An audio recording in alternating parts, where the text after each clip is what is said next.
છોટાઉદેપુરના નસવાડી તાલુકાના ભાખા, ગઢબુરિયાદ અને દમોલી ગામમાં બ્લેક પથ્થર ખાણને પર્યાવરણ મંજૂરી આપવા બાબતે સરકાર તરફથી 2 મહિનાનું વિલંબ થતાં 7 ખાણ બંધ થઈ ગઈ છે। આ કારણે રોયલ્ટી અટકી જિલ્લામાં મેટલ, કપચી અને ડસ્ટ ગ્રીટની અછતના કારણે ડામરના માર્ગોના કામ રોકાયા। જિલ્લા પંચાયત માર્ગ અને બાંધકામ વિભાગ, તાલુકા પંચાયત, ગ્રામ પંચાયતના 200 કરોડથી વધુના કામો જે દશેરા પછી શરૂ થવાના હતા એ ઠપ્પ થઈ ગયા છે।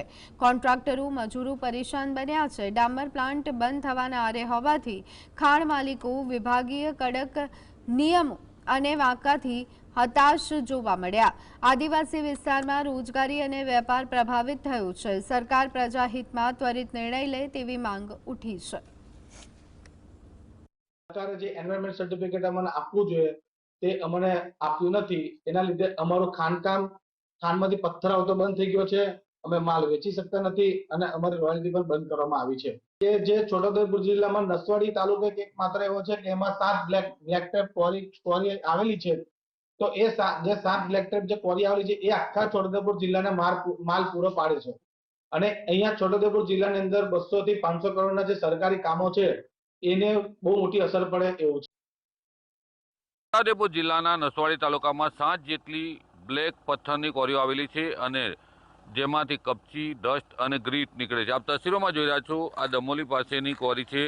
આવી 7 ક્વોરીઓના એન્વાયરમેન્ટ સર્ટિફિકેટ ખાણ ખનીજ વિભાગે બંધ કરી દેતા રોયલ્ટી નીકળવાની બંધ થઈ જતા હાલ 200 કરોડથી વધુના વિકાસના કામોમાં આ મટીરિયલ વપરાય છે।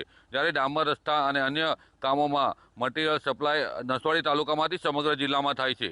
ત્યારે આ જે એન્વાયરમેન્ટ સર્ટિફિકેટ બંધ થતાં તમામ ક્વોરીઓ બંધ થઈ ગઈ છે। મજૂરો જે ખાણમાં કામ કરતા હતા તેઓની પણ રોજગારી ગઈ છે। ટ્રાન્સપોર્ટ સેવાને પણ ભારે અસર પડી છે અને વિકાસના કામો જે 200 કરોડના કામો છે થંભી જતા હાલ છોટાઉદેપુર જિલ્લાના ડામર રસ્તા અને અન્ય જે કામગીરી છે તે બંધ થઈ જતા હજારો મજૂરો બેકાર બન્યા છે। ધન્યવાદ, GSTV, છોટાઉદેપુર।